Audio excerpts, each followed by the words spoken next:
안녕하세요. 언니가 보고 있다 팟캐스트 13번째 시간입니다. 24일 오늘 정말 무지무지 바쁜 날이었습니다. 김남일 씨. 네. 네. 바빴습니다. 바쁘셨죠? 지금 되게 바쁩니다. 지금 빨리 끝내고 또 일해야 됩니다. 예. 네. 또 같이 바삐 달려온 이세영 씨 네. 모셨습니다. 반갑습니다. 이승준 씨 네. 같이 모셨습니다. 네, 또 오랜만에 왔습니다. 오늘 그 김무성 대표가 긴급 기자회견을 열어서 그 5곳 서울 은평을 송파을 대구 동구갑 동구을 달성군 즉 진박 후보들이 공천된 데 대해서 최고위 의결을 보류하겠다. 아니 그 의결하지 않겠다 이렇게 얘기를 했어요. 그러면서 후보 등록일 24, 25일 이틀간 최고위를 열지 않겠다 이렇게 했습니다. 이게 무슨 의미인가요? 일단 24, 25일이 후보 이제 중앙선관위에 각 그리고 지역선관위에 후보 등록을 해야 되는 날이거든요. 이 25일 오후 6시까지 등록이 끝나면 이후부터는 이제 본격적인 4.13 총선 여야 선거운동이 벌어지게 되는 거죠. 이제 진정한 본선이 시작되는 것인데, 근데 오늘 그 김무성 대표가 2시 반, 오후 2시 반이죠. 24일 오후 2시 반에 갑자기 기자회견을 연다고 해서 발표한 것이 앞에 말씀드렸던 그 5군데에 대해 최고위 의결을 하지 않고 무공천으로 하겠다. 이렇게 선언을 했습니다. 근데 이거는 한마디로 그 이한구 공천관리위원장이 주도했던 그 단수 추천 지역들이죠. 주로 유승민계 비박계를 쳐내고 이른바 진박계 후보들을 내려 꽂았던 그 지역에 대해 나는 무공천으로 하고 이른바 당인과 당대표 직위를 안 찍겠다. 그 말은 뭐냐면은 그 내일 6시까지 당인, 그러니까 새누리당 당인, 새누리당 도장이죠. 그것과 당대표 직인, 이건 김무성 대표의 도장입니다. 이 두 개가 다 찍힌 그 서류를 가지고 각 도장이 2개군요. 예, 그러니까. 지역 선관위 그 내야 되거든요. 근데 네. 이게 우리 인감 도장 요즘 다 쌓이지만 뭐 인감 도장 각 주민센터에 등록해 두듯이 그 인형, 그러니까 도장의 문양 같은 게 선관위에 중앙선관위에 등록이 돼 있습니다. 이 두 개가. 그래서 아무거나 야매로 파서 동네에서 파갖고는 내가 가야지 이건 안 되고 어쨌든 그 두 공식적인 도장이 찍힌 게 필요하고 그걸 접수를 시키면은 선관위 직원이 자기들이 가지고 있는 기존 등록돼 있는 새누리당 당인과 당대표 직인과 비교를 해서 맞으면 이제 접수를 하는 이런 식이거든요. 근데 이제 그걸 갖다 안 하고 김무성 대표가 난 못한다 하고 부산으로 바로 내려갔습니다. 네. 아마도 그 도장을 들고 부산으로 이제 속된 말로 튀신 것 같은데. 참 그러면 지금 들고 간 옥새는 그럼 본인의 그 직인인 건가요? 그러면? 아니 그 아마도 지금 모르겠습니다. 지금 일단 원래는 그 두 도장이 새누리당 당사 총무국의 금고에 원래 보관돼 있거든요. 평소에는. 예. 근데 어저께 그러니까 23일 오후에 그러니까 유승민 탈당을 한 10시간, 9시간 정도 앞둔 시점이겠죠. 앞두고 갑자기 당대표, 김무성 대표 비서실 쪽에서 관계자가 와서 찾아갔답니다. 그 두 도장을, 금고에 있던 걸. 2개 도장을. 네, 이유는 공천장의 도장을 자기가 다 직접 찍고 싶다. 아마도 그랬을 것 같아요. 예년에도 다른 대표들도. 근데 어쨌든 본인이 찍겠다 해서 내줬는데, 뭐 대표가 내 거 달라고 하니까 줬겠죠. 근데 지금 오늘 현재까지 상황은 그 아까 말했던 5군데, 그리고 지금 주호영 의원 지역구가 있거든요. 네. 그게 지금 수성을? 수성을이 지금 법원에서 지금 여성 우선 추천으로 한 것이 부당하다고 그게 일부 인정이 돼서 지금 그 이인선 후보 공천이 효력이 정지가 되어 있는 상태예요. 예. 그걸 갖다 지금 처리를 안 하고 그 부분까지 도장 처리를 안 하고 아니면은 법원에 항고 처리를 안 하고 그냥 가셨기 때문에 이 양반이 5+1 6군데 도장이 안 찍힌 거예요. 그러니까 지금 네. 다른 데는 다 찍은 거죠, 그러니까. 다 찍었다고 합니다. 그러니까 네. 이미 다 찍어놓고 어젯밤에 계속 찍었겠군요, 그러니까. 아마도 도장 근데 같은 이제 한 명당 2개씩 찍어야 되는데 지금 후보가 지금 몇 명이죠? 최소한 200 몇백 군데니까 500번 찍어야 되는데 되게 어제 밤새 도장을 찍고 나서 지금. 내가 봤을 때 이제 도장을 정말로 가져갔을지 부산으로 아니면은 어디 국회의사당 금고에 구호역 캐비넷 23번 출구에 캐비넷에 넣어놨든지 여러 가지 의원 동선에 파묻어 놨든지 어쨌든 그 옥새는 원래 보관돼 있던 총무국 금고에 없다. 지금은 없습니다. 은행에 맡겼을 수도 있죠. 사금고 도둑 맞은 편지처럼 자기 책상 서랍 뻔히 보이는데 아무도 예상 못하는. 이거 뭐야 하면서 툭 치고 이런 걸. 그래서 지금 김무성 대표는 그리고 바로 부산으로 가셨죠. 지금 예, 부산에 내려가 있는 상태고요. 이 때문에 저 나머지 친박계 중심의 최고위원들이 모였습니다. 근데 일단 당 대표가 2시간 소집하지 반 않은 동시에, 예. 저 최고위는 저 최고위가 아니기 때문에 당원 당규상에 지금 뭐 자기들끼리 3분의 2가 모여서 뭐 소집을 요구하거나 뭐 이런 건 없어요? 소집을 그 규정은 있긴 있는데요. 3분의 1일 거예요. 3분의 1이 소집을 요구하면 뭐 된다고 돼 있는데 그걸 갖다 당 대표가 그 의견을 받아서 소집을 해야 되는 거지. 우리끼리 뭐 몇 명 모였으니 할까? 이게 안 된다는 거죠. 정식 의결이 안 그러니까 되고요. 오늘 한 건 어쨌든 최고위원들이 모여서 음. 회의를 했다. 그래서 그 결과 그 결과 지금 원유철 원내대표를 부산으로 급파해서 옛날로 따지면은 전노 체포조처럼 뭐 좀 김무성 체포조를 만든 것 말은 좀 고상해요. 가서 나라를 사랑하시는 대표님이 이럴 리가 없으니 가서 잘 모셔오겠다 이런 취지인데, 근데 지금 원유철 원내대표가 좀 전에 끝난 저 최고위원회의에서 한번 부산으로 내려가겠습니다. 이렇게 해서 지금 돼 있지만 과연 김무성 대표가 만나줄지도 모르겠고요. 일단 김무성 대표는 내일까지 최고위 안 열겠다고 했고 그 5군데 플러스 한 군데, 그러니까 6군데에 대해서는 지금 도장을 안 짓기로 했기 때문에 이게 과거 기존에도 지금 계속 김무성 대표가 큰 소리 뻥뻥 치다가 이 물러선다는 30시간 법칙이 적용돼 왔는데 근데 이번에도 그렇게 될런가는 2시 참 반으로부터 30시간은 언제입니까? 지금 그게 절묘하게 아마 30시간을 계산해서 내놓은 기자회견 아닌가라는 생각이 듭니다. 30시간 법칙에서 벗어나기 위해 일부러 절묘하게 그 안쪽에서 해결되려고 한 것 같은데 이 팟캐스트가 나갈 때쯤에는 정리가 돼 있겠죠. 이 상황이. 그때 가서 만약에 정말로 무대가 또 물러서 있다면 이 별명이 김무성 대장이 무대잖아요. 근데 요새 무쫄이라는 별명도 있습니다. 김무성 쫄병. 네, 김무성 쫄병이죠. 이제 무대가 아니라 진짜 진정한 무쫄로 강등되는 거죠. 그러니까 한번 봐야 되겠습니다. 누군가는 그러더라고요. 이번 옥새 파동을 보면서 김무성이 지도자감은 아닌데 보스감은 된다는 것 정도는 보여줬다. 뭔가 또 적절한 언젠가 기사에 써먹도록 하겠습니다. 근데 김무성 대표가 이럴 줄 알고 있었나요? 좀 복선은 깔아놓지 않았었나요? 그러니까 23일 같은 경우에 이게 도장 얘기를 맨 처음 꺼낸 게요. 2월 네. 17일인가 그래요. 그때가 언제냐면은 전날인가 이한구 공천관리위원장이 지금 저 김무성 대표는 상향식 100% 상향식 공천하겠다고 계속 얘기가 왔었는데 이한구 위원장이 그때 했던 말이 권역별 17개 시도 권역별로 최소 한 군데에서 많게는 3군데까지 우선 추천 우선 추천 지역을 삼겠다. 이 말은 한 최대 50군데가 이른바 과거의 전략 공천 형태로 공천이 이루어질 수 있다는 말이거든요. 그랬더니 김무성 대표는 받아들일 수 없죠. 그래서 나왔던 말이 그 다음 날 비공개 최고위원회에서 당대표직은 내가 갖고 있고 그런 식으로 하면 나 안 찍는다라고 말을 했어요. 하고 다들 그때만 해도 이른바 저 흔히 하는 말 있잖아요. 우리 싸울 때 야 도장 찍어 안 찍어 뭐 이런 거 있잖아요.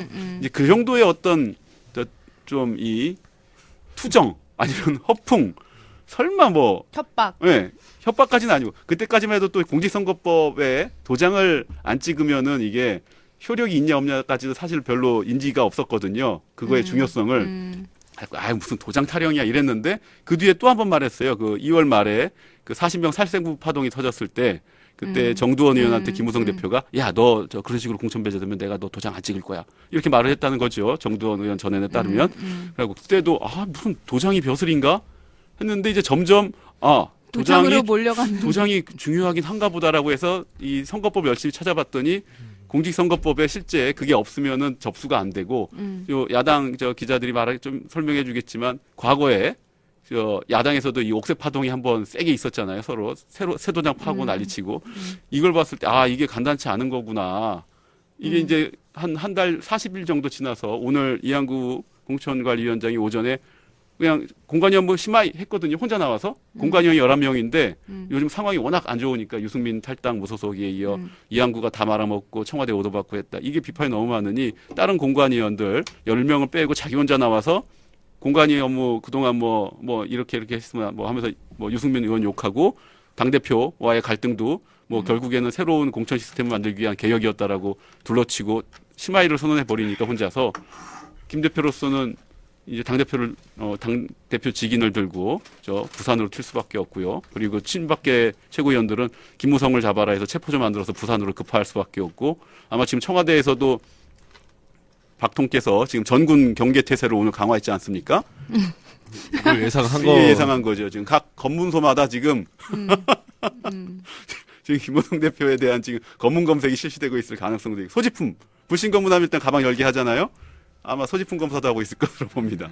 저는 원유철 대표가 내려가서 우리 말진 기자들처럼 김무성 대표 집 앞에서 뻗치기 하는 모습이 상상되니까 이 말진 기자들의 마음을 알까 뭐 이러는데 뭔가 모양새는 지금 김종인 비대위원장 앞에 석고대지하던 그 비대위원들처럼 보이지만 뭔가 이 상황은 좀 다르잖아요. 그렇죠. 저기는 뭔가 쫓겨나서 도망친 옥새 들고 몽진한 분위기인데 이쪽은 전혀 안 그렇잖아요. 야당은 영조의 칭병을 갖다 아니되옵니다 하는 그 불쌍한 그러니까 머리를 조아린 거고 원유철 대표는 가서 머리를 조아리지는 않을 거 아니에요. 그 큰 머리 함부로 조아리면 큰일 납니다. 담을 넘던 다시 못 거면 들어요. 머리가 무거워서. 정말 근데 물론 이 팟캐스트가 업로드 되는 시간에는 결철 어느 정도 정리가 돼 있겠지만 이게 어느 정도 효력이 있을까요, 과연?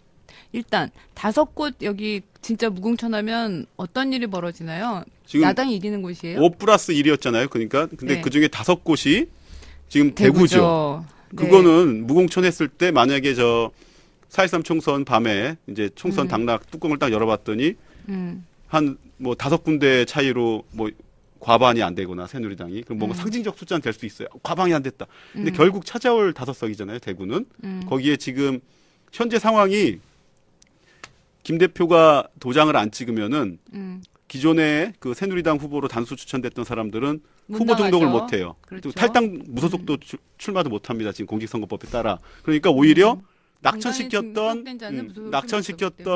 탈당한 기존 새누리당 유승민계 비박계 의원들만 출마를 할 수가 있어요. 대부분. 그렇죠. 탈당한 네, 사람들만 할 그러니까 수 오히려 있죠. 낙천한 사람들이 공천을 받는 이런 기이한 상황이 된 건데 그 그렇죠. 사람들을 나가면서 잠시 당을 떠납니다라 했거든요. 당에서 이 사람들을 갖다 박근혜 대통령 남은 임기 2년 동안 받아줄지는 논외로 하고 어쨌든 그 사람들은 앞으로 법안 통과나 여러 가지 측면에서 여당과 함께 표를 갖다 행사하지 야당 쪽에 붙을 사람들은 아니란 6곳 말이죠. 중에서 4곳이 지금 대구고 예. 그다음에 서울 은평을 송파을 예. 두 군데가 지금 수도권이잖아요. 예. 그런데 이미 은평을에서는 이재호 이재호 의원이 의원이 탈당 무소 출마 선언을 했고요. 출마를 했고 송파을에서도 김영순 의원이 송파구청장이었던 김영순 전 구청장이 후보가 굉장히 경쟁력이 있는 양반인데 그렇죠? 이 양반도 지금 탈당 무소 출마를 했기 때문에 네. 결과적으로 많으면 6석을 다 가져올 수도 있고요. 수도권에서 혹시나 뭐 이재호 의원이나 뭐 김영순 은평은 제가 좀 아는데 네. 지난번 2012년 총선 때 야권이 후보 단일화를 했는데도 이재호 후보가 이겼어요. 한참 그 이명박 정권의 실세로서 욕을 바가지로 먹던 때였음에도 불구하고 됐단 말이죠.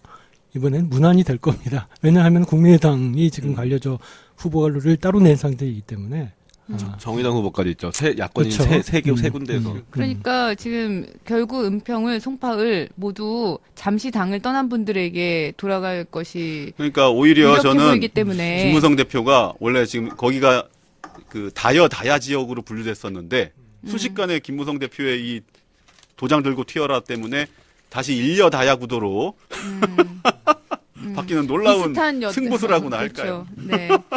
그러니까 지금 김무성 대표가 이렇게 한거한 것을 보면 일단 개인적으로 보면 아까 보스 이야기하셨는데 보스는 의리잖아요. 그러면 의리로 조직원을 다스려야 되는 거잖아요. 보스가. 근데 의리를 그동안 너무 많이 점수를 까먹어서 저 낙천했던 의원들이 나 김무성 안 믿어 이 말을 갖다 이제 공공연히 나와서 하거든요. 김무성 무슨 뭐 이제 저 맨날 저 말만 큰 소리 쳤다가 다시 거두는 것만 하는 양반이 무슨 리더야 뭐 이런 말들이 공공연히 나오는데 어쨌든 그 점수는 상당히 까먹었었고 그래 근데 막판에 이거는 지금 이제 반전을 일으킴으로써 그러니까 이제 당사자들은 기쁘겠죠. 지금 낙천했다가 하는 사람들은 기쁘겠는데 앞에 이미 떨궈져 나간 사람들은 아니 진작 좀 하지. 조혜진 의원 같은 경우에 진작 좀 하지. 버스 왜 떠났다고 이렇게 버스 떠나고 손 든다고 조혜진 의원이 말했었죠. 네. 아마 이런 심정일 것 같아요. 네. 아니, 자기 사람은 좀 챙긴 거 아니에요? 그리고 다 챙겼죠. 챙기고 이제 약간 면피성으로 하는 걸로 그러니까 보이잖아요. 이제 이게 어쨌든 내년 대선 주자로서의 어떤 준비를 해야 되는데 이런 상황에서는 뭐 가오가 안 쓰는 거잖아요. 가오가 안 서지. 보수는 가오인데요. 그러니까 그게 안 쓰고 또 이제 아까도 말했지만 일단 손해볼 의석들은 대부분 아니고 또 하나 지금 이한구 위원장하고 청와대 이번 저 공천 과정에 뭐 조선일보를 위시해서 거의 모든 보수 진영조차도 이게 무슨 이런 건 처음 봤다라고 하는 공천이거든요. 그러니까 여론이 굉장히 안 좋아요. 이럴 때 특히 어저께 저 유승민 의원이 굉장히 센 발언을 하면서 나갔잖아요. 근데 요 흐름에서 딱 마지막 저 숟가락을 큰 숟가락을 하나 얹은 측면도 뚝 있는데 눌러 어쨌든 얹히는, 뭔가 지금 예. 뭐 뭔가 흥미진진합니다. 예. 그러니까 본인의 어떤 무력한 이미지도 좀 씻어내고 이번에 그 무대에 발라는 참고로 무대에 발라는 제가 보낸 문자 때문에 그러지 않을까 하는 생각이 어떤 문자를 보내셨나요? 내가 15일 날 그 저 유승민계 비박계 의원들이 모두 다 학살되던 부정 밤 공천의 밤에 김무성 대표에게 전화를 걸었지만 역시나 언제나 그렇듯이 전화를 안 받았습니다. 그래서 문자를 남겼죠. 아, 이 공천 발표에 다들 지금 기자실에서 탄식과 아 하는 소리가 넘쳐나는 소리가 들리십니까? 내일이라도 꼭 뭔가 한 말씀 꼭 세게 부탁드립니다. 뭐. 했잖아요. 16일 날. 근데 그때는 좀 별로였어요. 그리고 그 뒤에 또 별로였다라고 썼더니 드디어 한 8일 만에 이런 식으로 응답을 하신 것인가? 세상이 이렇게 돌아가면 참 편해요. 네, 김무성 대표는 김남일 기자가 누군지 알아요? 몰라요, 잘. 전에 아재라고 저희 학렬로 우리 아버지 학렬이고 제가 저 그 김무성 대표 아들이 제가 쓰는 딴 이름이 있는데 그 돌림자를 쓰거든요. 그래서 전에 그 긴 글로 아재 이러면 안 되라는 명문을 썼는데 안 본 것 같아요. 그 문자가 오히려 이런 발표를 늦게 하게 된 걸림돌이 아니었을까요?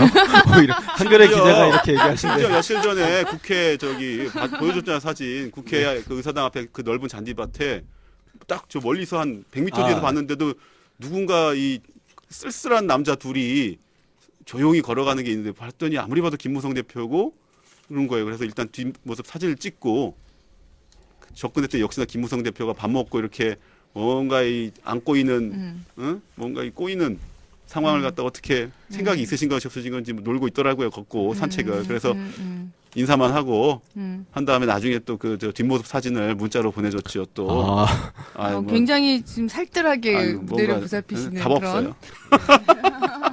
그런데 그 저런 가능성은 안 없네요. 받아 전화. 무대가 이렇게 반란이 일으켰다 하더라도 그 무대를 대표가 없는 상황에서도 이 6곳을 그냥 의결하는 그런 상황은 벌어질 수 없나요? 지금 최고위가 오늘 그 부분을 논의를 한 건데요. 이제 일단 율사들이 많죠, 새누리당에. 율사들이 오늘 지금 머리를 맞대고 아마 하고 있는 게 지금 당원 당규상에 약간의 허점이 있어요. 우리나라 법이 어디든지 그렇지만 등이 많아요, 등. 제가 찾은 겁니다. 원래부터 있었던 거야, 지금. 저번에도 있었어, 지난주에 나왔어. 머리, 어깨, 팔, 허리, 등이 아니라 뭐뭐 등이잖아요. 그러니까 이 모든 걸 다 포괄할 수 없으니 법령상에 뭐라고 돼 있죠? 무슨 등이라고 돼 있나요? 사고와 해외 출장 등으로 인해 정상적인 직무 수행이 불가능할 경우. 이거 제가 순서대로 말씀드릴게요. 일단 당 최고위원회 당원 당규에 따르면은 최고위원회는 주1회 의장이 소집하는 원칙으로 하고 의장이 필요하다고 인정할 때 또는 제적위원 3분의 1 이상의 요구가 있을 때 임시회의를 소집한다 이렇게 돼 있어요. 근데 의장은 당대표가 맡고요. 그 대표가 회의를 주재할 수 없을 때는 당원 제30조 이 권한대행 규정이거든요. 이 규정에 따른 위원이 그 직무를 대항하게 해놨습니다. 근데 이 권한대행 규정 제30조는 대표 최고위원이 사고, 해외 출장 등으로 인하여 직무를 수행할 수 없을 때에는 원내대표, 최고위원 중 최고위원 선거 득표순으로 그 직무를 대행한다. 이렇게 돼 있거든요. 원내대표는 신박, 원내대표 원유철, 또는 최고위원 중 최고위원 선거 득표순으로 원내대표 또는 최고위원. 그러니까 전당대회에서 네. 이 순위를 보면은 그때 전당대회에서 김무성 대표와 서청원 두 양반이 붙었었죠. 서청원이 2등이었어요. 그러니까 원유철 원내대표 아니면 친박계 좌장인 서청원 최고위원이 이제 되는 건데 이 등을 갖다 이세영 선생이 설명한 것처럼 이 등을 갖다 지금 적극적으로 해석하는 거예요. 지금 일을 안 하고 있으니 해야 될 일을 안 하고 있으니 이거는 그 등에 포함시켜서 사고나 해외 출장은 아니지만 어쨌든 뭔가 본인의 업무를 안 하고 있는 부분을 포함시켜서 이걸 자기네들이 처리할 수도 있다라고 압박을 하고 있는 상황인데요. 지금 속보가 들어왔나요? 아까 뒷모습을 얘기했던 지금 새누리당 김무성 지금 대표의 현재 몇 그런- 시죠? 지금 24일 오후 6시 6시 43분 현재인데요. 새누리당 김무성 대표가 부산 영도구 사무실에 도착한 뒤 영도다리를 걸어가며 바다를 바라보고 있다. 사진이 찍혔어요. 네.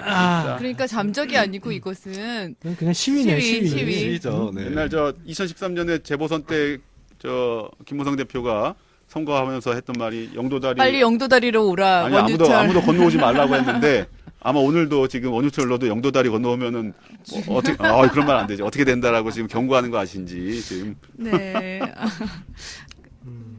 영도다리가 그냥 개천 다리하고 비슷하네요. 그러니까. 그러면 왜 또 광주가 뭐 부산 뭘 한다고 또 함부로 개천. 잠깐만. 그러면 오늘 그 최고위원회에서 이 등에 관한 해석을 놓고 했지만 일단은 김무성 대표를 설득하는 또는 그러니까 제가 사실은 달래는 그런 모양새를 취하자는 그런 선에서 먼저 부산으로 내려가자 이렇게 돼 있고 그럼에도 불구하고 무대가 다시 돌아오지 않을 경우에는 등의 해석을 통해서 공천장을 그 도장은 어떻게 하나? 도장은 찍어야지. 근데 이게 등이 굉장히 사실은 폭력적인 해석이 필요한 부분이거든요. 그러니까 지금 아무리 신박해도 그 부분을 갖다 적극적으로 해석하는 건 굉장히 무리가 있어요. 근데 이제 그래서 내세우는 게 이미 공천받은 그 5명, 그 플러스 한 6명. 이 사람들은 도대체 어떻게 되는 거야? 이 사람들의 피선거권. 사실 이 부분은 굉장히 좀 민감한 문제이긴 하거든요. 그렇죠. 어쨌든 당이 이 사람들을 결정하는 과정이 문제였을지라도 당장 그렇죠. 그 공천을 받았던 그 사람들한테 뭐 진박이 무슨 맞아 죽을 죄는 아니잖아요. 그러니까 이 사람들의 가지고 있는 그 피선거권이라는 이런 부분들은 굉장히 박탈할 수 심각하게 있는 침해할 거니까. 수 있는 부분이 예. 있어요. 이게 그래서 나중에 이번에 주호영 의원 지역구가 가처분 신청이 일부 인용됐던 것처럼 이 부분 가지고 뭐 소송이 붙거나 이런 여러 가지 좀 영향이 있을 수도 있거든요. 아마 김무성 대표가 영도다리 보면서 일단 질러놓고 왔지만 설마 그 영도다리 위에서 바다를 향해 도장 2개를 던져버릴 것 같지는 않고 에이씨 하면서 뛰어내려야지 자기가. 그냥. 도장을 품고 진짜 도장이 무슨 우리가 생각하세요 어마어마한 옥새라고 해서 무슨 막 봉황과 무슨 거북이 이런 게 새겨져 있는 무슨 쇳덩어리가 아니고 혹시 봤어요? 그냥 여의도 승리상사에서 아마 판 그런 걸 거예요. 저는 모 당의 옥새를 직접 만져도 봤습니다. 네. 그 뭘 찍었나요? 아니, 그냥 나무 도장이에요, 나무 도장. 네. 근데 괜찮을까요, 무대? 영도다리 이렇게 계속 이렇게 공공연히 돌아다녀도 되는 걸까요? 지금 이것은 오늘 청와대 김성호 홍보수석의 멘트를 빌리자면 이것은 대한민국과 대통령에 대한 도전으로 보니까 원유철이 내려가도 해결이 안 될 것 같아요. 그냥 차사야 차사 그냥 이건 그냥 왕이 직접 전화를 걸어서 김 대표 그동안 섭섭했지. 영도 차사가 되는 거예요. 영도 차사. 문재인 대표랑 박근혜 대통령은 너무 다릅니다. 그럴 수도 근데 당장 5명 구해야 될 거 아니에요. 영도 차사면은 뭘로 때려잡아요, 오는 사람을. 아니, 이렇게 쭈꾸미를 들고 때리거나, 이렇게. 부산이 뭐 쭈꾸미야, 영도가 지금 도대체. 네. 갑자기 이쯤에서 두 번째로 좀 이야기를 넘어가 보죠. 역시 이렇게 달래러 가는 사람이 있어야 되는 상황이었었는데요. 그러니까 솔직히 말해서 이거 새누리당 이거는 사항도 아니에요. 진짜 그 야당 그거 뭐야 그게. 아니 물론 재밌기는 더 영도다리가 더 재밌죠. 그러니까 이건 영도다리가 재밌는 게 아니라 도장이 재밌는 거지. 지금 도장 들고 튄 게 재밌는 거지. 지금 그 상황은 그쪽 상황이 훨씬 재밌잖아요. 지금. 그래도 내부 암투 같은 느낌 들잖아요. 이 권력 다툼 이런 느낌 들잖아요. 화려하게 펼쳐지는 뭔가 액션이 있는 것 같은. 싸움은 그렇게 하는 거죠. 사실. 그러니까 시대극인데 중국 시대극인 거잖아요. 그러니까 우리나라 사극이 아니라 이게 지금 야당은 이제 우리나라 사극이고 보면 우리나라 사극이면 러브라인이 있어야 되는데 지금 신분을 초월한 러브라인이 있어야 되는데 지금 안 되잖아. 이 자리에서 말할 수는 없지만 뭔가 비슷한 등등이 하여튼 그렇습니다. 김종인 파동이라고 저희 이제 언론에서는 많이 이야기를 했는데요. 김종인 파동. 20일 중앙위원회가 열렸을 때부터 시작해서 23일 김종인 대표가 나 당에 계속 머무르겠다라고 한 때까지 이 나흘간의 김종인 파동 국면이라고 저희가 불렀습니다. 도대체 무슨 일이 있었던 걸까요? 좀 간략하게 정리해 주시겠어요? 일단 19일 그러니까 중앙위원회가 열리기 전날 심야에 비대위를 열어가지고 이 비례명부를 확정했다죠, 비대위원들이. 예, 비대위에서 비례명부를 확정하고요. 이제 그 확정된 명부는 기사에 많이 나왔듯이 A, B, C 그룹을 확정했어요. 그러니까 A 그룹은 이제 김종인 대표 몫을 포함한 10명의 비례대표 그 명단이었고요. 그다음 B 그룹 같은 경우는 이제 나머지 후보들 중에서 조금 더 당선 안정권에 둬야 된다는 후보 10명. 그다음에 C 그룹 같은 경우는 당선 안정권과 상관없는 나머지 신청자들 중에서 추려서 했고요.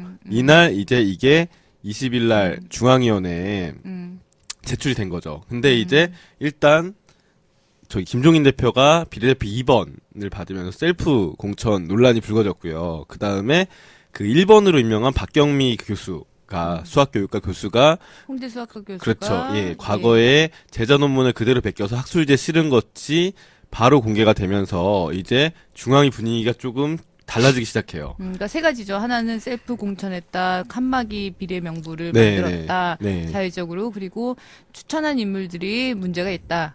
그렇죠. 그렇게 됐고 이제 중앙위원들이 문제 제기한 거는 이제 김종인 대표 비례대표 2번에 대해서 문제 제기를 명시적으로 하진 않았어요. 그러니까 못했죠. 네, 못했죠, 사실. 네. 그리고 그 2번에 대해서는 또 서로 논란도 있었고요. 할 수 있는 거 아니냐라는 사실 생각도 있었던 거고. 그러니까 결국 ABC 그룹 칸막이가 왜 있느냐 문제 제기를 이제 박우섭 인천 남동구청장이죠. 남구청장이 문제 제기를 했고 기초단체장 협의회 분들이 문제 제기를 한 거예요. 그러니까 C그룹에 당선 정권에 먼 분들 중에 여기에 재야 인사나 아니면 시민단체 출신들 이분들이 포함되어 있다 보니까 왜 이분들이 C그룹에 밀렸냐는 문제 제기가 있었고요. 그렇다면 중앙위가 이 순위투표 권한이 있으니 ABC 칸막이를 헐고 우리에게 권한을 달라라고 하면서 이제 그날 중앙위가 제대로 열리질 못했어요. 결국 김종인 대표는 그 얘기를 듣다가 김병관 그 분당갑 후보 있죠. 네. 웹젠 이사회 그렇죠. 의장. 웹전 이사회 의장 그 선거사무소에 인사하러 개소식에 인사하러 간다며. 그렇죠. 가면서 자리를 비웠고 결국 김종인 대표가 없는 상황에서 논의를 더 진행할 수 없었기 때문에 그날 중앙위원회는 그냥 그 상태로 종료가 됐죠. 그 다음에 어떤 일이 있었나요? 그러니까 중앙위원회에서 비례명부 순위투표가 무산이 됐고, 그 다음에 그래서 비대위원들이 모여서 간담회를 했죠. 그래서 이제 그 뭐 후순위로 돌리자, 그 김종인 대표의 순위를 후순위로 돌리자. 네, 그렇죠. 네. 그리고 문제된 인물은 좀 배제하자. 우선 김종인 대표를 14번으로 돌리고 그 다음에 박종원 그 전 공군 참모총장이 문제가 됐어요. 제가 공군 출신이다 보니까 더 엄격하게 하늘을 날리는 네, 그래서 더 엄격히. 제가 더 검색도 해보고 물어보니 이제 박종원 전 참모총장의 아들이 그러니까 방산 비리로 감사원에서 그 조사를 받은 업체 취직이 돼 있었더라고요. 사실상 그 문제가 불거지면서 군복을 벗기도 했고요. 그래서 이런 분 같은 경우를 제외하고 새로 명단을 짰어요. 그렇죠. 그리고 이거를 이제 김종인 대표에게 21일 그 다음날 그렇죠. 대표에게 14번을 하세요. 그렇죠. 라고 얘기했던 거죠. 말씀을 말을 한 거고요. 근데 같은 시각 그 이제 비대위원들이 모여서 14번 논의하고 있을 때 김종인 대표는 그 종로구 내수동에 있는 자신의 사무실 사무실에서 원래 그 자기가 맡고 있던 단체 사무실에서 자연 발생 기자회견을 하셨죠. 그렇죠. 이제 몇몇 기자들이 김종인 대표 이제 입이 중요하니까 간 거예요. 그래서 그 자리에서 이제 몇 년 동안 담배를 끊으셨다고 하더라고요. 근데 그 담배 3개를 줄담배를 피셨대요. 원래 줄담배라고 하면 3개를 펴야죠. 원래 2개까지 피면 줄담배를 하기로 3개를 펴야 되는데 네, 3개를 폈다고 하고요. 담배는 피면 안 되는 거지? 담배는 에세순 0.1mm였다고 합니다. 에이, 그거 한 5대 펴야겠다. 그건 뭐. 그리고 또 이제 그때 봤던 기자들이 약간 궁금해하는 거는 보통 담배를 안 폈으면 이거 좀 삼천포로 빠지는데요. 그러면 종이컵을 가져오라고 해야 되는데 책상에 크리스탈 잿더리가 있었다고 하더라고요. 네, 이게 실제로 몇 년 동안 담배를 안 피신지는 알 수는 없으나 어쨌든 접대용이었거든요. 그 양반이 네, 왜 네. 저 비례 2번을 달라고 한 줄 알아. 넘버 3였으면 잿더리를 맞게 돼 있거든. 넘어갈게요. 네. 그래서. 네. 그래서 어쨌든 그 수행 비서, 그 사무실에 있던 비서는 어쨌든 몇 년 동안 담배를 안 피셨다가 이번에 피셨다. 정말 스트레스가 많다는 설명을 했고 실제로 이렇게 담배를 핀 다음에 이제 독소를 쏟아내세요. 한 대표적인 건 뭐 3가지만 좀 그렇죠. 이제 해볼 수 기사에 많이 나왔지만 그따위로 대접하는 정당에 가서 일을 해주고 싶은 생각은 추호도 없다. 이 추호도 일을 없다라는 해주고 싶은 생각. 그렇죠. 일을 해주고 싶은 생각. 예. 원래 김종인 대표가 자기가 응급 환자를 치료하는 의사에 자기를 비유했잖아요. 외과 의사에. 외과 의사에 네. 비유했잖아요. 그다음에 추호도 없다라는 말은 자기가 보통 쓰는 습관이더라고요. 뭐 미디어 오늘에서 분석을 했죠. 김종인 대표가 과거부터 추호도 없다는 말을 얼마나 많이 썼는지. 그리고 사실 한 달 전에 취임 한 달 기자간담회에서 비례대표를 받을 것이냐 질문에 비례대표 생각 추호도 없다라고 말씀하시기도 하셨어요. 네. 그렇죠. 네. 그 다음에 당에서 인격적 모독을 너무나 해서 더 이상 흥미가 없다. 뭐 대표직의 매력을 못 느끼겠다. 그리고 4.13 이후에 내가 딱 던져버리고 나오면 이 당이 제대로 갈 것 같아. 뭐 이런 말씀들을 하셨죠. 갈 것 같냐? 네, 이렇게 그렇죠. 했던 네. 거죠? 네. 이렇게 독서를 쏟아 부었어요. 그러니까 이제 당에서는 김종인 대표가 사퇴하는 거 아니냐는 이제 관측이 나오고 우려와 반발이 동시에 나왔죠. 예. 김종인 대표가 사실상 떠나게 되면 대안이 없다 보니까 이제 이런 것들이 그렇죠. 그러니까 당내가 뒤숭숭해지는 상황이었어요.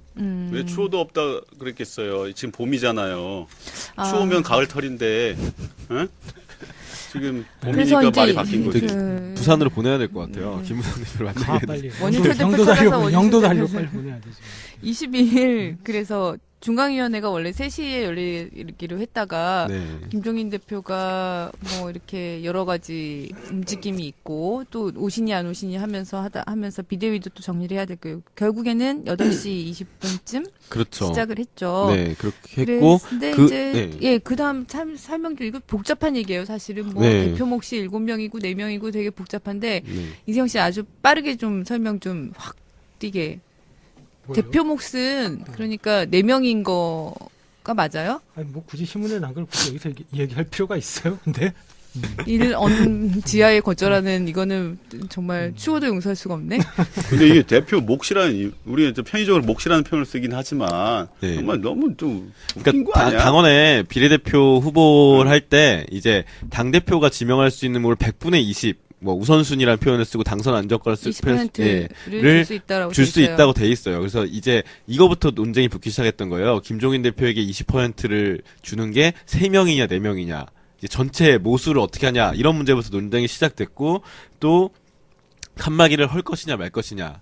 또 뭐 문재인 전 대표 시절 영입했던 인사들을 배려해줘야 되는 것이 아니냐 이런 얘기들이 나오면서 제가 그날 사실 전에 없이 열심히 취재를 했어요. 비공개로 진행되는 진짜 제가 너무 궁금해서 네 궁금하기도 하고 마감 시간도 급하다 보니까 카톡 취재. 네 이게 중앙위가 비공개로 열리다 보니까 안에 있는 중앙위원들 온갖 인맥들을 동원해서 카톡을 보내고 답을 구해서 나름 열심히 취재했는데 이게 30분에서 1시간 단위로마다 바뀌는 거예요. 이게 방침들이 이렇게 정했다가 저렇게 정했다가 내부 논쟁이 얼마나 격렬했으면 답하는 사람들도 또 바뀌었다. 이렇게 하는 거예요. 그러니까 계속 격렬한 논쟁을 벌이다가 거의 11시쯤에 가닥이 잡혔어요. 그러니까 대표목은 4명을 인정한다. 그리고 나머지 외에 대해서는 소위를 또 구성해서 이제 야당이 자주 하는 게 그런 거예요. 논쟁이 부딪히고 합의가 안 될 때 또 위원회를 만들어요. 그래서 뭐 소위원회를 네, 꾸려서 비대위원들과 중진위원들이 한 소위원회를 꾸려서 다시 또 방안을 만든 거예요. 그래서 결국은 대표목을 4명을 정하고요. 예. 본인 포함해서 김성수 당 대변인, 박경미 교수, 최은영 서강대 교수 이렇게 하고요. 그 다음에 나머지 분들에 대해서는 순위 투표로 각각 2분씩 정결말표 시간을 주고 순위 투표로 결정을 하자고 그렇게 된 거죠. 네. 사실 그때 그 김성수 대변인이 그 김종인 대표하고 통화를 하면서 상황 보고를 했고 알았다라고 얘기했는데 네. 그게 뭐 수긍의 의미는 아니었다라고 했지만 그렇다고 엄청 세게 반발하는 그런 분위기는 아닌 걸로 읽혔었어요. 그래서 맞습니다. 예. 또 게다가 비대위원들이 이 자리에 있었기 때문에 설마 김종인 대표와 가까운 박영선 의원이라든가 이런 분들이 아무런 교감 없이 대표 몫의 이름을 뭐 4명이니 3명이니 이렇게 얘기하면서 그 이름을 정하고 하지는 않았겠다. 그러니까 어느 정도 이게 봉합되어 가는 국면이겠다라고 네네. 생각을 했고 기억이 납니다. 그 중앙위 순위 투표를 취재하다가 그 새벽에 23일 새벽에 귀가하면서 혹시라도 김종인 대표가 사퇴하려고 하는지는 않겠지라고 이야기를 했는데 뭐 그날 아침까지도 알 수는 없었지만 사퇴 안 할 것 같았어요. 그러다가 갑자기 이제 사퇴설이 또 나돌기 시작했습니다. 그러다가 문재인 대표가 급거 상경하면서 이제 정말 사퇴하려고 했었나 보다. 그러니까 우주 급하면 문재인 전 대표가 올라오지. 이런 상황이 됐던 거죠. 그렇죠. 22일이에요. 네, 22일 새벽에 그랬고 그다음에 그렇죠. 22일 22일 새벽에. 날 예, 문재인 그렇죠. 대표가 급거 상경을 했고요. 네. 네. 네, 어떻게 보십니까? 정말 김종인 대표는 사퇴할 생각이 있었던 걸까요? 그분이 이 정과가 한 번, 두 번이 아니잖아요. 그전에도 새누리당 있을 때도 2번이나 집에 간다고 했다가 돌아오신 이력이 있기 때문에 저는 사실 뭐 처음부터 이게 진짜 사퇴할 거라고 보지는 않았어요.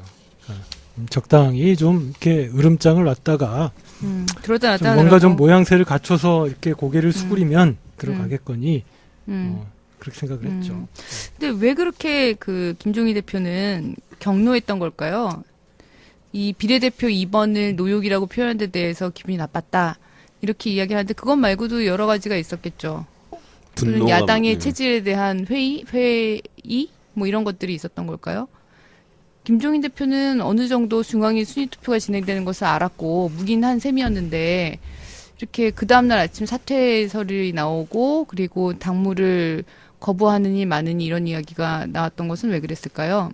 우리 당에서는 4년 전에 이미 예언했던 사안입니다. 2012년 대선 캠프에서 사고치고 말이야 자기 의견 안 들어준다고 막 뛰쳐나가겠다 했을 때부터 이미 이거는 저 박통께서 우리의 위대한 박통께서 야당에 4년 전에 심어놓은 거대한 프로젝트가 지금 작동하고 있는 거거든. 총선에 맞춰 터지라고 심어놓은 거대한 트로이 바이러스인데 그걸 모르고 지금 세 가지가 있었던 것 같아요. 김종인 대표가 화낸 거는 첫 번째는 이 중앙위원회에서 면전에서 모욕을 당한 거 아니에요. 응?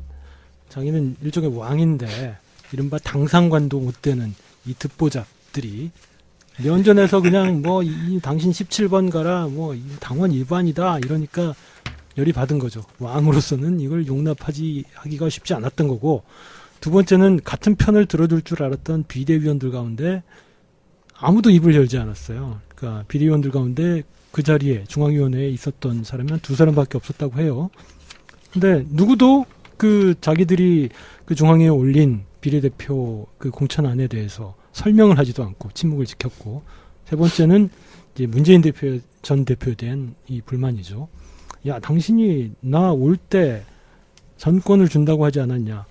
책임지고 나 도와준다고 했는데 저들이 저럴 때 당신 뭐 했냐? 이런 배신감, 이런 것들이 복합적으로 작용을 해서 아이씨 못해 먹겠다 이렇게 나온 것 같아요. 그 김종인 특보들이 있잖아요. 특보분도 한 분도 이렇게 얘기하더라고요. 그날 중앙회에서 그렇게 김종인 대표가 욕을 먹는데 공천 받은 사람들은 아무 말 안 했냐고. 왜 공천 받았으면 한마디 정도 논했는 거 아니냐고.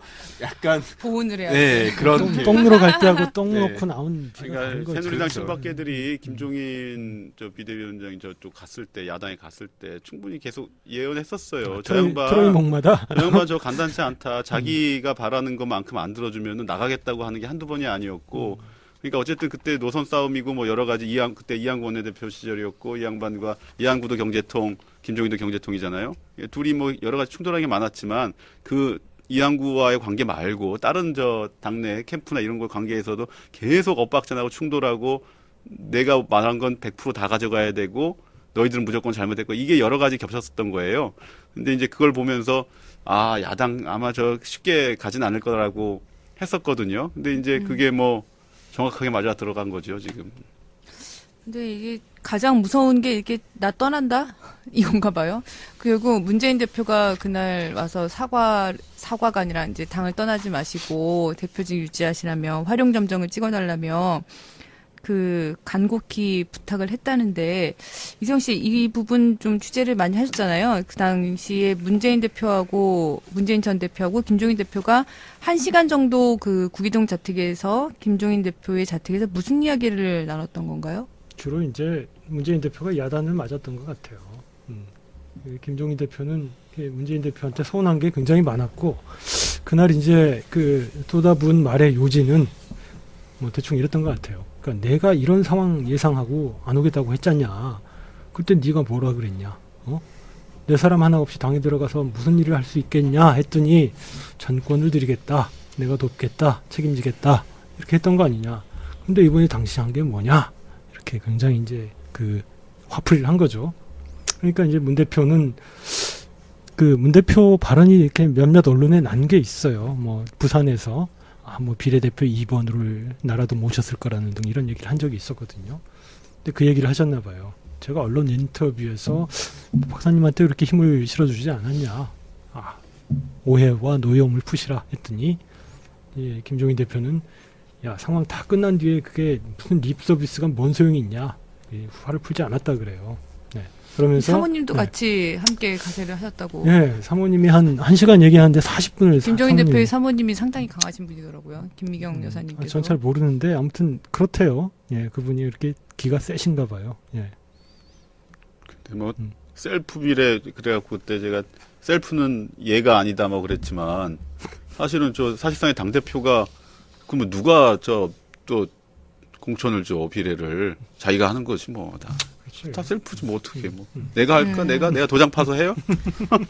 결국 그 김종인 대표 앞에서 문재인 전 대표가 뭐 간곡히 만류하고 당부하고 매달리고 붙잡으면서 어쨌든 김종인 대표는 이제 자리를 계속 지키겠다고 하셨는데 문재인 대표의 굴욕이라고 봐요. 어떤 또 언론에서는 뭐 내홍 해결사다. 결국 문재인이 나섰기 때문에 이 문제가 해결된 거다라고 하는 또 시각도 있던데 어떻게 봐야 될까요? 이 문제는. 이거 너무 좀 평가 어디서 그렇게 썼어 진짜 어디서? 본인의 생각 아닌가요? 예. 저 그렇게 안 썼어요. 뭐 내용 해결사라기보다는 지금 당의 실질적인 대주주가 문재인 대표잖아요. 지금 아무리 당의 간판은 김종인이라고 하지만 당의 주류가 건재한데 뭐 당 대표가 누군들 지금 그 상징적인 대표일 뿐이죠. 그 해결사가 맞죠. 그 대주주가 나서서 어쨌든 이렇게 달래고 어르고 용서를 구하고 해서 주저앉혔으니 해결사는 맞는데 뭐 겉으로 드러난 건 뭐 김종인으로서도 이렇게 나쁘지는 않았죠. 완승이라고도 표현한 데도 있었긴 한데 어쨌든 김종인이 승리한 거라고 봐요. 김다미 씨는 이거 보면서 지켜보면서 어떤 생각 들었어요? 저는 김종인 잘 싸운다 대표가- 그랬죠. 잘 싸운다. 우리 잘 당 싸운다? 입장에서는 잘 싸운다는 거죠. 잘 싸운다.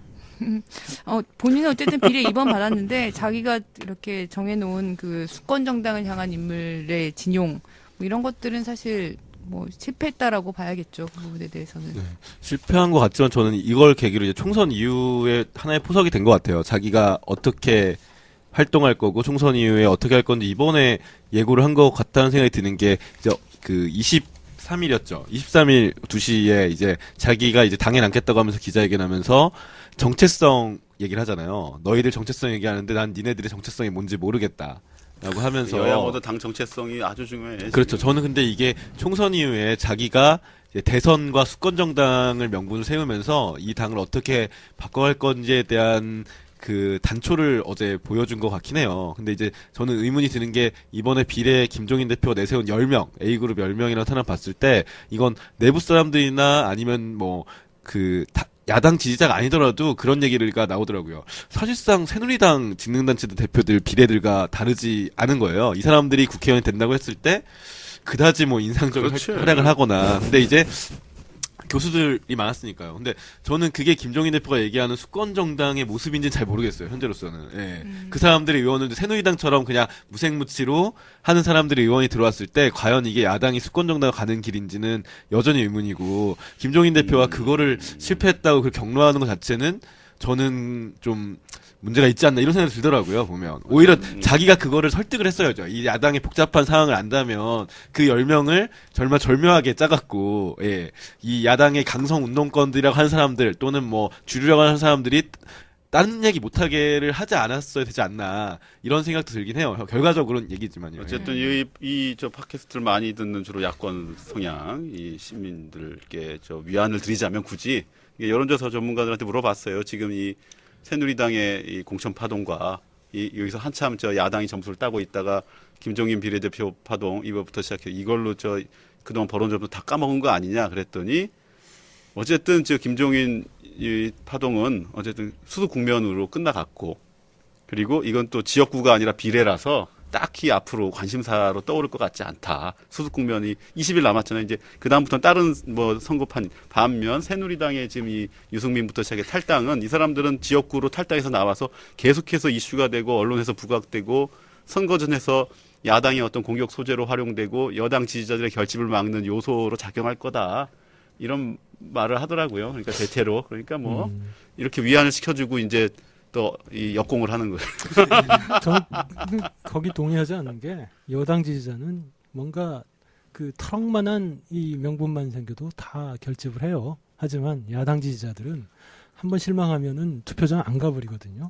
전 이번에 뭐 그 파동의 크기, 강도가 비록 여당이 더 셌을지는 모르겠지만 김종인 파동 과정에서 등을 돌린 이 야당 지지층들은 과연 투표장에 나올지 잘 모르겠어요. 그렇죠. 그리고 이 비례 명단 보면서 정의당 찍으란 얘기냐고 반응하신 분들이 엄청 많았잖아요. 이 이제 무색무취의 이 교수 위주의 비례 명단을 보면서 간만에 좀 도와주려고 그랬더니 또 이런 식으로 또 야당 의원들이 또 이렇게 나오면 또 어떻게 뭐 도와주려고 안 해줘. 안 받아.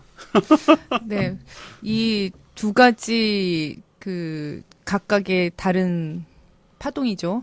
그러니까 김종인 파동, 그다음에 이 유승민 파동에 이어서 옥새투쟁까지 벌어진 이 옛날에는 상황. 배추파동, 무파동 이런 게 벌어지는데 그렇죠. 이게 지금 좀 그리고 저도 이제 제가 말이 많아지는데 고민이 하나 됐던 게 이 여당과 야당의 파동을 보면서 고민이 됐던 게 전 그동안 야당 출입하면서 이게 리더십도 약하고 팔로워십도 약하다 보니까 정당 내 민주주의는 필요 없다는 생각이 들기 시작했어요. 정당이 어쨌든 수권 이기려면 그 강한 리더십으로 누르는 게 맞지 않는 생각이 들었는데 오히려 다시 이번 파동을 보면서 이 정당 내 민주주의를 소홀히 하는 게 어떤 결과를 가져오냐. 민주주의의 과잉이었다가 민주주의의 결핍 그렇죠. 상태로 들어간 예. 지금 이 상황에서. 네, 이 상황에서 고민이 되는 부분이에요. 과연 이렇게 김종인 대표처럼 이렇게 독선적인 지도자나 아니면은 뭐 박통이나 박근혜 대통령이나 이한구로 대표되는 뭐 어쨌든 이번 공천 파동에서 봤을 때 과연 이게 또 옳은 것인가 다시 고민에 또 빠지게 이게 되는. 우리가 네. 저 강성 편집국장 밑에서 죽겠다고 하다가 맞아요. 루스한 편집국장 밑에서는 또 이건 또 아닌데 싶다가 그렇죠. 지면에 힘을 그게 실어줘야 맞죠. 되는데 뭐 이런 거지 뭐. 그건 뭐 자기 네. 얼굴에 침 뱉는 거지. 근데 사실 네. 오늘 이렇게 두 가지 파동을 주제로 이야기를 나눠봤습니다. 어떠셨는지 모르겠네요. 각 정당의 이런 사건들이 앞으로 총선에 어떤 영향을 미칠까요? 어쨌든 투표하십시오. 영도다리에서 봐요. 단체로 영도들 가죠. 언니가 다 보고 있다.